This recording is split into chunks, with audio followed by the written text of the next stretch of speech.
Здравствуйте, на телеканале БСТ время подводить итоги недели. В студии Анастасия Ильчебаева. Сейчас коротко о том, что ждет в выпуске. Избил до полусмерти и бросил под машиной. В Уфе ищут живодера, напавшего ночью на собаку из автосервиса. Айда скорее, идем. Даш, идем. Ну, она не видит пока, куда идет. Животное сидело на цепи и не могло скрыться от ударов. Из-за травм собака уже никогда не сможет видеть. А вот взглянуть в глаза садисту желающие есть. Печально, что такие люди находятся среди нас, у которых нет сострадания. Это даже не болезнь. Новые выплаты семьям с детьми, поддержка матерей и отцов-одиночек. Глава государства обратился с посланием. Задача свести к минимуму угрозу бедности для таких семей. Но ряд новых решений необходимо принять незамедлительно, уже сейчас, сегодня. Как собираются повышать качество жизни в стране? Главное – выступление президента. Стань другом ребенку из детского дома. В республике ищут наставников для ребят, оставшихся без родителей.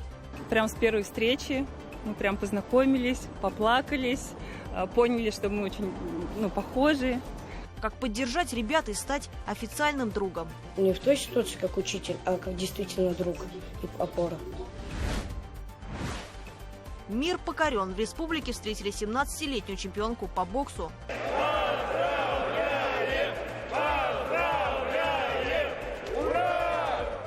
Как воспитываются будущие чемпионы и какая следующая высота будет взята. Вы мечтаете? Олимпиада.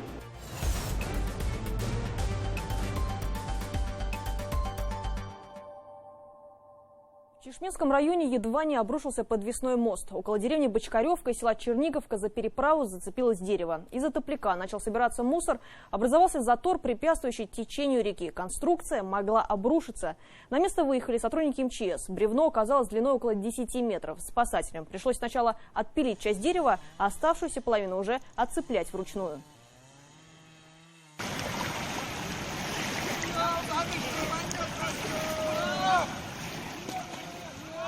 Все, пошла.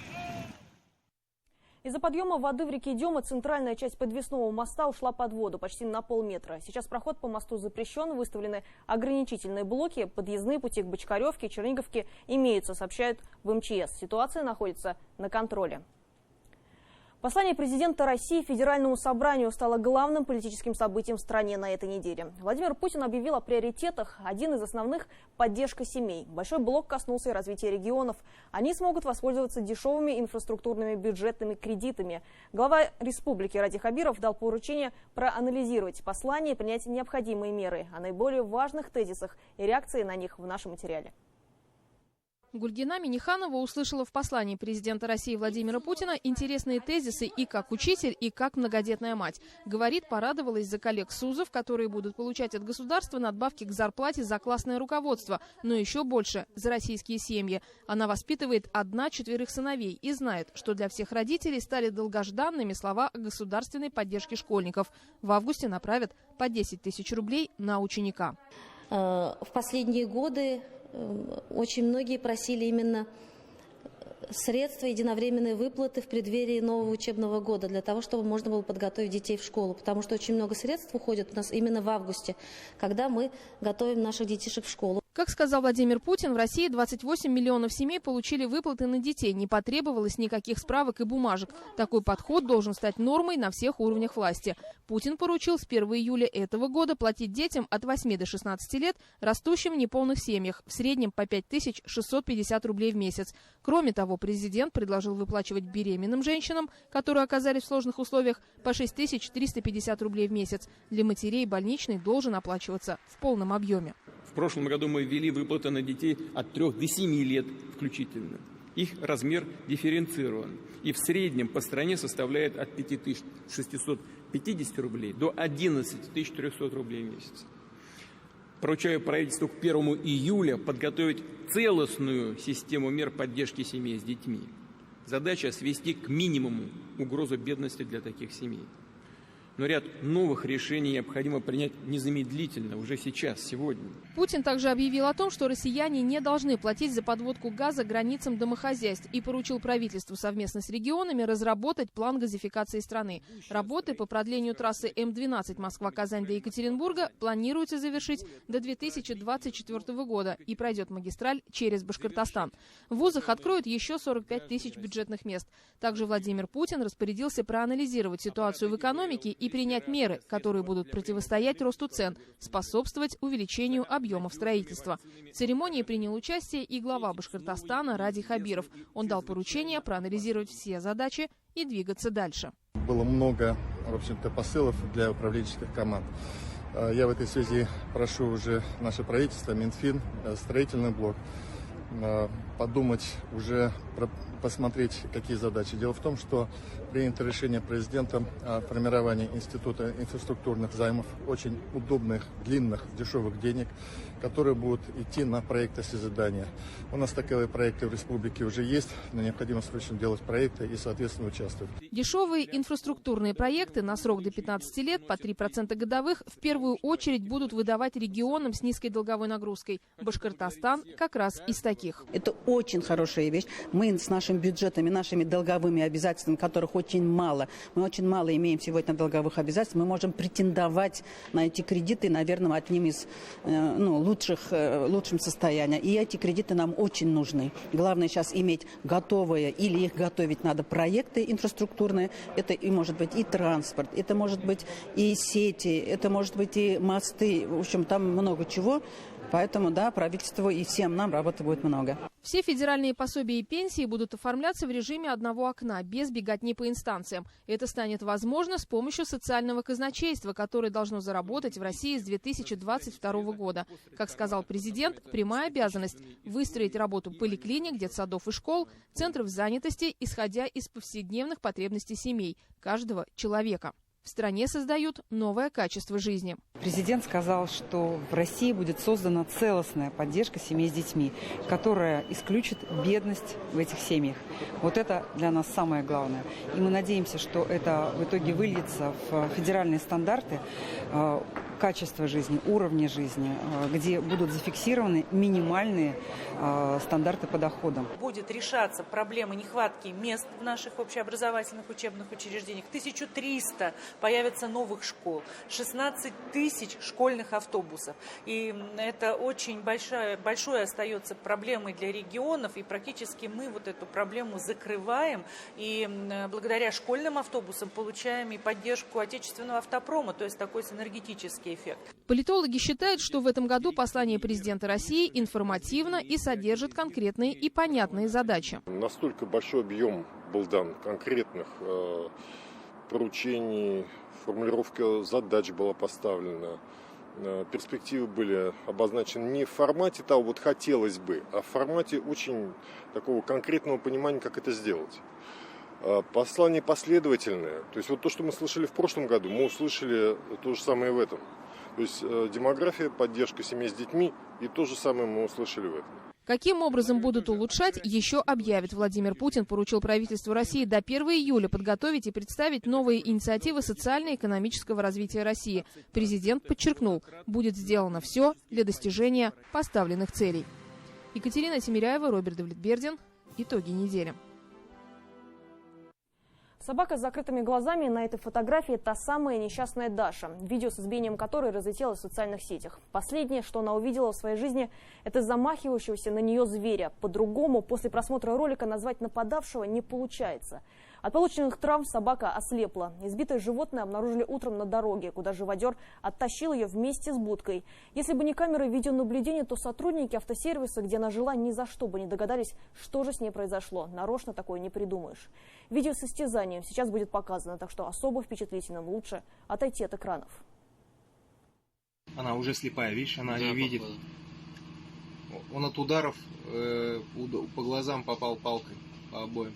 Видео с камеры наблюдения выложил в сеть зоозащитник. Ограниченный хронометраж не позволяет показать всю длительность издевательств. Это лишь малая часть зверского избиения. На кадрах животное. Только вот с какой именно стороны. Видно, как мужчина подходит к собаке. Перед этим успевает убежать другой пес. Спасся. Был не на привязи. Все внимание живодера оказалось на четырехлапой жительнице будки по кличке Даша. Айда скорее, идем. Даш, идем. Ну, она не видит пока, куда идет. Собака теперь постоянно трет глаза. Видимо, пытается убрать что-то, будто мешающее снова увидеть окружающий мир. Ориентируется Даша на голос хозяйки. Когда-то животное приютила на работе Алина Винокурова. Сначала собака жила в гараже в морозы. Потом ей построили отдельную теплую будку. Питомицу забрали не для охраны, а скорее из жалости. Сейчас пропагандируют, что собаки кидаются. Да, мы не знаем, что у животных в голове. Но почему не показывают, как вот обижают их? Это хорошо, вот мы, допустим, сейчас это выносим в общественность. А уйма собак, которых просто так пристреливают. То есть сегодня собака, завтра человек, женщина, чья-то мать, пенсионер. То есть, если это норма для таких людей, это продолжится дальше. Печально, что такие люди находятся среди нас, у которых нет сострадания. Это даже не болезнь, наверное. Просто обижать слабых, это нет оправдания таким людям на самом деле. Собаку уже пытались убить, в животное стреляли, пуля осталась внутри. Решили не извлекать. Ветеринары сказали, так безопаснее. У нее, получается, левое плечо, во-первых, опухшее было, она наступать на лапу не могла и плакала сильно. Сделали рентген, сказали, что у собаки пуля, с левой стороны целились в сердце. Ветеринар мне так сказал. Сейчас медики сильно не обнадеживают. По предварительным прогнозам, всего 10% из 100 на то, что зрение восстановится. Собаку Алина обнаружила на другой стороне дороги, рядом с цветочным магазином на обочине. Видимо, избивавший надеялся, что животное собьют проезжающие машины. Даже сейчас видно, какой здесь интенсивный поток движения.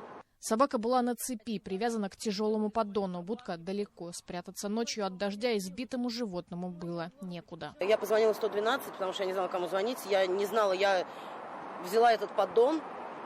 Да, я взяла поддон, взяла собаку на себя и перетаскивала через дорогу. Она металась, она прицеплена была же к поддону, она металась, она не могла понять, что вообще происходит. То есть с 2 часов ночи приблизительно это закончилось. До 8:30 утра собака находилась вот здесь и не понимала вообще, что происходит. Хозяйка животного подала заявление в полицию. В правоохранительные органы переданы все улики, в том числе палка, которой мужчина избивал собаку. Вместе с полицией очевидцев ищут и волонтеры. Возможно, у кого-то живут родители, родственники, знакомые в этой местности. Частный сектор, очень много домов. Почти в каждом доме установлены камеры. По-любому это где-то спалилось. По-любому. При этом самосудом волонтеры заниматься не собираются, как и хозяйка собаки. Дашу сначала хотели застрелить прямо в сердце, теперь другой живодер избил и лишил зрения. Но добро она продолжает видеть, хоть его словно и остается с каждым днем все меньше. Лилия Курбанова, Анастасия Ильчубаева, Владимир Шевчук. Итоги недели. Трагический юбилей. Завтра исполняется ровно 35 лет с момента аварии на Чернобыльской атомной электростанции. Крупнейшая техногенная катастрофа в истории человечества, отголоски которой нашли отражение далеко за пределами зоны отчуждения. И, конечно, это напрямую затронуло Башкортостан. Не только в судьбах тысяч людей, отправленных на ликвидацию последствий, но и на планах по развитию мирного атома возле города Агидель. А тех, кто останавливал катастрофу, в материале Артура Шамсудинова. Здесь фильтры стояли, фильтровальный зал. А там на входе, наверное, реагентное хозяйство. Сквозь поросшие на фундаменте заросли Алевтина Комаринская с трудом, но все же узнает то место, где когда-то должна была работать. Цех химической водоочистки строили рядом с реактором Башкирской атомной электростанции. Женщина была одним из экспертов, которую направили на объект контролировать этапы стройки незадолго до трагедии в Чернобыле. Перед нами фундаменты, на которых стояли, возможно, это уже насосы. Вот там вот больше похоже на фундаменты фильтров. Вот. Фильтры все демонтированы уже, а ряды фундаментов остались. Это совершенно другой реактор. Это водоводяные реакторы. У нас их по стране очень много. И работают спокойно. Он намного безопаснее. Башкирская атомная электростанция строилась по типовому проекту и по будущему уровню мощности была сопоставима с Чернобыльской АЭС. Однако после катастрофы власти под давлением общественности свернули все работы, и сейчас о некогда атомной мечте напоминают лишь многочисленные хозяйственные постройки, многие из которых по-прежнему пустуют. Они же во многом напоминают Алевтине-Камаринской заброшенный после взрыва город Припять, находящийся всего в паре километров от Чернобыльской АЭС. Туда женщина попала в 1987-м как опытный химик-атомщик. В зоне отчуждения она исследовала окружающую среду на содержание радиоактивных веществ. Вот со мной девочка жила, у нее муж работал на станции. Смотрю, ее нету. В субботу или воскресенье нету девочки. Приезжает, счастливая, говорю, ты где была-то? А мы на рыбалку с мужем ездили. А я-то эту рыбу контролировала в этом канале. И я знаю, что там такое. Я ей начинаю объяснять. Нельзя же, эту рыбу нельзя есть. Там было очень много всего. В отличие от бывалого специалиста, большинство не осознавали опасности, которая ждала их на зараженной радиацией территории. В их числе, например, был и военный летчик Николай Киселев. В Припяти он был уже на 4-й день после взрыва. Они пролетали прямо над реактором, сбрасывая туда дезактивирующий раствор. Один из самых известных эпизодов крушения вертолета произошел спустя несколько дней после окончания его командировки. Мы менялись, они заступали. И мы им рассказывали обстановку, где как работать, куда летать, опасные точки. Сидели за одним столом, чай пили. Мы уже улетели, это было в начале сентября. Была низкая облачность, то есть высота реактора там более 200 метров, низкая облачность 250. Тот кран, на который строили объект укрытия, у кранов растяжки, и они не видели в тумане, в облачности трос. Действительно, вертолет Ми-8 зацепился за этот трос, они перевернулись и погибли. Из Башкортостана в Чернобыль в разные годы направили около 10 тысяч человек. Сегодня в живых остались менее 2000. Почти у всех после возвращения диагностирована проблема со здоровьем. Воздействие радиации напоминает о себе даже спустя 35 лет. И у кого-то последствия затронули детей и внуков. Если вот 89-е, 88-е годы рождения этих детей, они все равно имеют какое-то заболевание. В мыслях не было на тот момент какие-то льготы иметь или что-то. Мы были вот просто патриотами своей страны. И мы это понимали и говорили, что нужно это делать. У нас не было нормированного рабочего дня. Если закинули далеко-далеко, мы могли и в 11 вечера приехать. Вот поспим, 5 утра встаем, 2 километра идем вот на эту разнарядку, строимся, и каждый выполнял свою работу.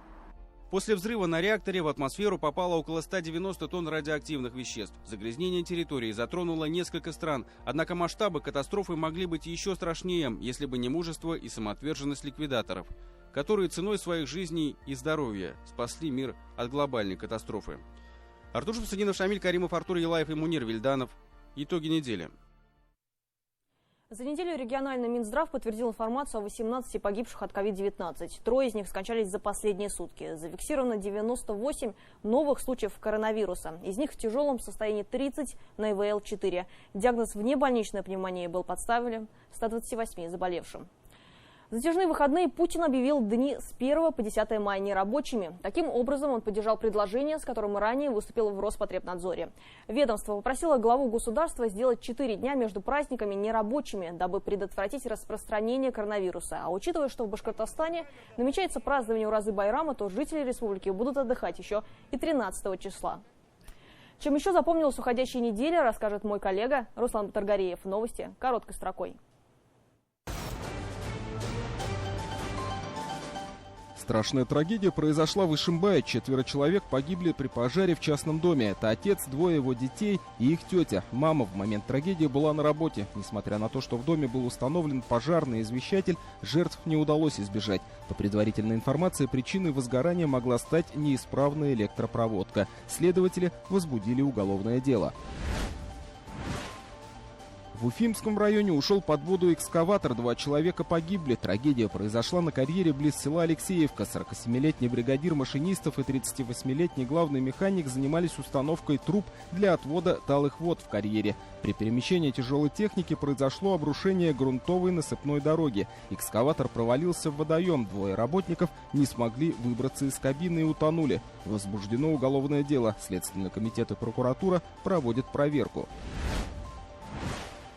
В соборной мечети Ар-Рахим прошла первая пятничная молитва. Одной из тем проповеди стал смысл жизни и достоинства месяца Рамадан. Председатель муфти Духовного управления мусульман Республики Айнур Хазрат Бергалин рассказал о важности благодеяний мусульманина в священный месяц. Мечеть теперь открыта по пятницам, однако в связи с пандемией разрешается присутствие не более 100 человек. Стартовал прием заявок на участие в акции «Бессмертный полк онлайн». Мероприятие пройдет в День Победы 9 мая в 3 часа дня. Трансляцию можно будет посмотреть на местных телеканалах, городских экранах и социальных сетях. Помимо России, акция пройдет еще в 100 странах мира. Подать заявку можно на сайте 2021.polkrf.ru. До 7 мая придет уведомление. После завершения парада все участники получат кадры той части, где демонстрировались их фотографии. «Здоровая республика, здоровый регион». В Башкортостане стартовала одноименная акция, в рамках которой по 6 маршрутам отправились медицинские поезда. В передвижных центрах узкие специалисты, которых в сельской местности не хватает. В их числе и врачи республиканских медучреждений. Жители смогут не только попасть к ним на прием, но и сделать прививку от COVID-19. Акция будет идти до осени. На неделе ночью в исторический центр Уфы нагрянула зима с настоящей пургой. Это все дорогостоящая реконструкция исторического фильма «Дневник поэта» о жизни Рами Гарипова. Такого масштаба в киноиндустрии Башкортостана еще не было, говорят создатели. Перекрытую улицу Коммунистическая вернули во времена Советского Союза ровно на одну ночь. На площадке проработаны все детали до мелочей, от автомобилей до вывесок на зданиях.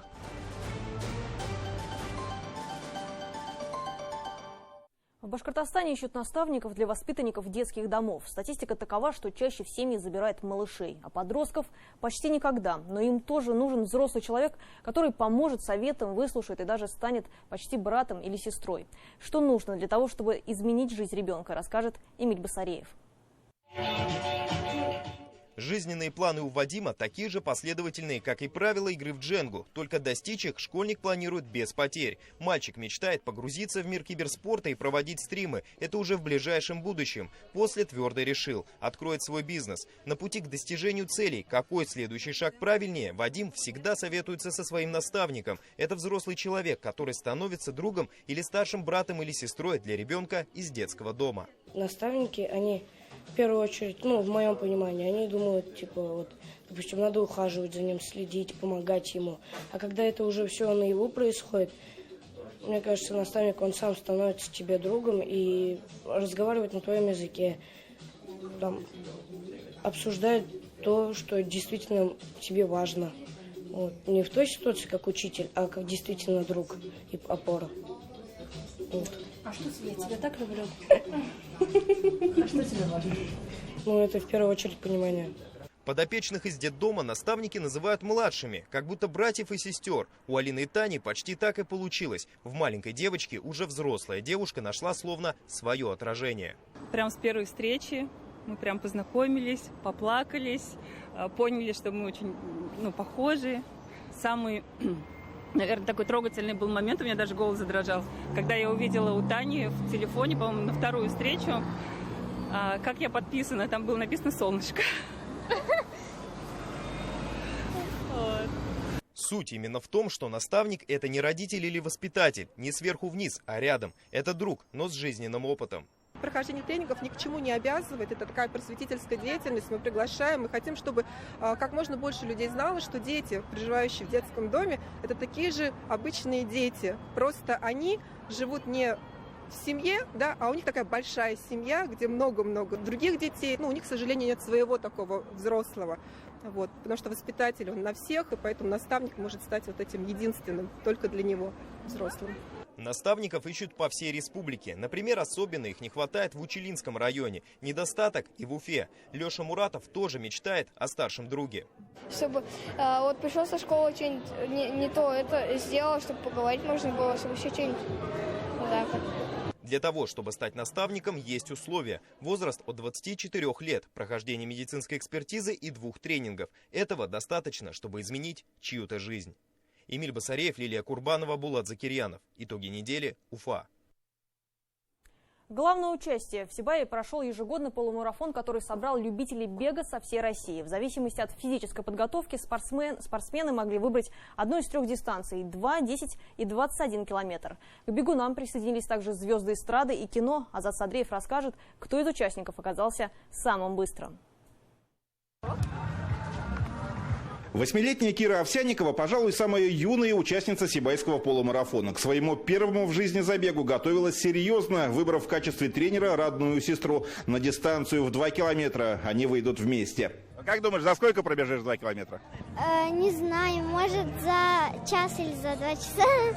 Готовилась, думала, что победить, думала, что на скорость. А потом мне мама сказала, что просто мы все вместе бегаем. А для уфимца Рустама Ишкильдина этот забег далеко не первый. За плечами сотни марафонских километров по всей России. В планах пробежать весь Башкортостан. Люди больше начали заниматься бегом. А почему именно бегом? Я так думаю, что это самый легкий, доступный вид спорта в плане финансов, там много чего не надо. Просто вышел на улицу и побежал. Не надо никакую там секцию ходить и так далее. Любители и профессионалы бегут на разные дистанции. 2 километра, 10 и 21. Для многих это возможность проверить свои силы. Но есть и те, кто бежит просто ради удовольствия. Сварщик из Ишимбайского района Фаниль Рахимов подошел к выбору спортивной формы с творчеством, поддержав идею своего друга. В Краснодаре он пробежал в костюме пожарника 10 километров. И у нас такой был челлендж. Это интересно и вызов для себя. И я хочу продвигать свою специальность как сварщика.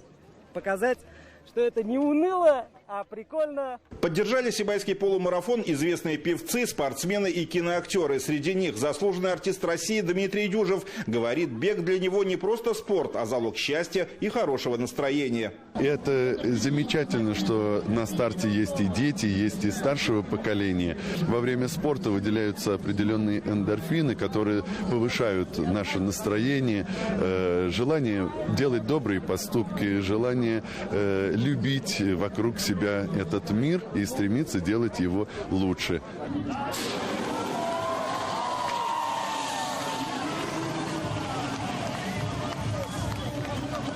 Сибайский полумарафон проводится в юбилейный 5-й раз. Если в начале в нем принимали участие менее 500 спортсменов, то на этот раз на дистанцию вышли свыше 1300 бегунов из разных городов России и Башкортостана.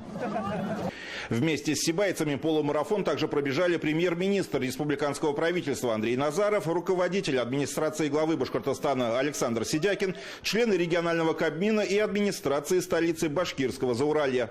Конечно, без регулярных тренировок сложновато бежать, но преодоление себя и вот собственным примером заражение других, и как раз то, что надо, и самое удовольствие получаю сейчас.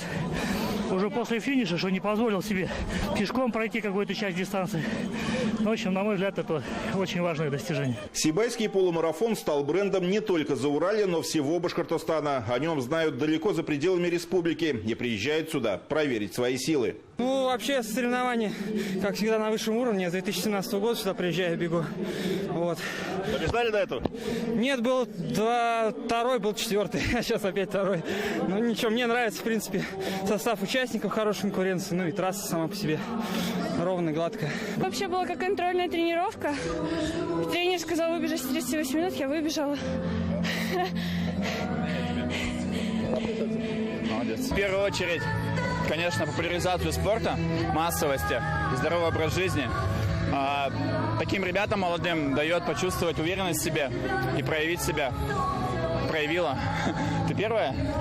Молодец. Поздравляю. Старший брат сибайского полумарафона – марафон Уфимский, который по уровню организации и количеству участников планирует сделать одним из лучших в России. В столице Башкирского Зауралья забеги пока что пусть не настолько масштабные, но у них тоже есть постоянные участники. Все, что им нужно для бега – спортивная одежда и хорошее настроение. Азат Садреев, Роберт Давлетбердин, Виктор Меренков и Ильдус Камалеев. Итоги недели. Сибай.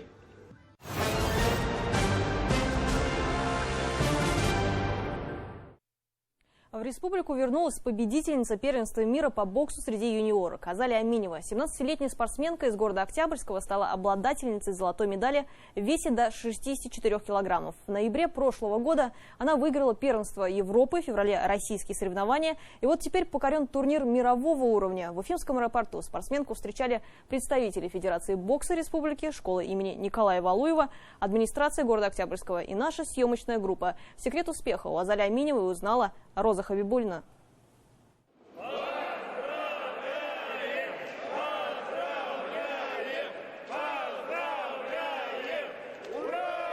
Мужской хор голосов разбудил Уфимский аэропорт сегодня в 6 утра. Азалия Аминева держится молодцом, принимая комплименты и поздравления, параллельно фотографируясь, хотя дорога домой заняла почти сутки. Первенство мира по боксу среди юниоров проходило в польском городе Кельце.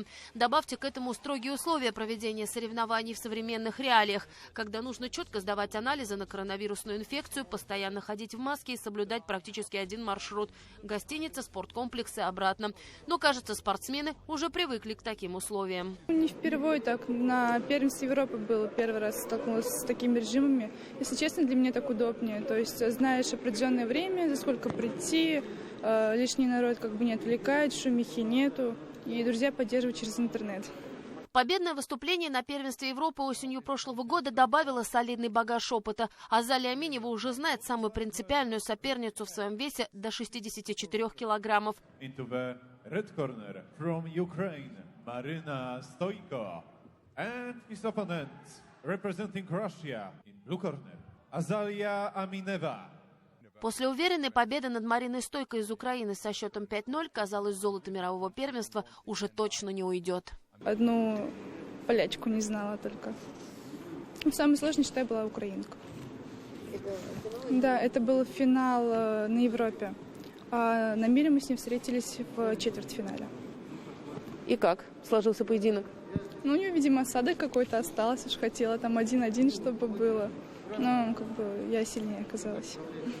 Сама Азалия Аминева из Октябрьского дома не была уже давно. Это сейчас к первенству мира готовилась на сборах в составе национальной команды. А вот начинала карьеру в очень скромных условиях. И тренеры уверены, только из таких практически рабоче-крестьянских спортзалов рождаются будущие чемпионы. В обычном спортзале как раз воспитываются голодные на призы тренера и дети.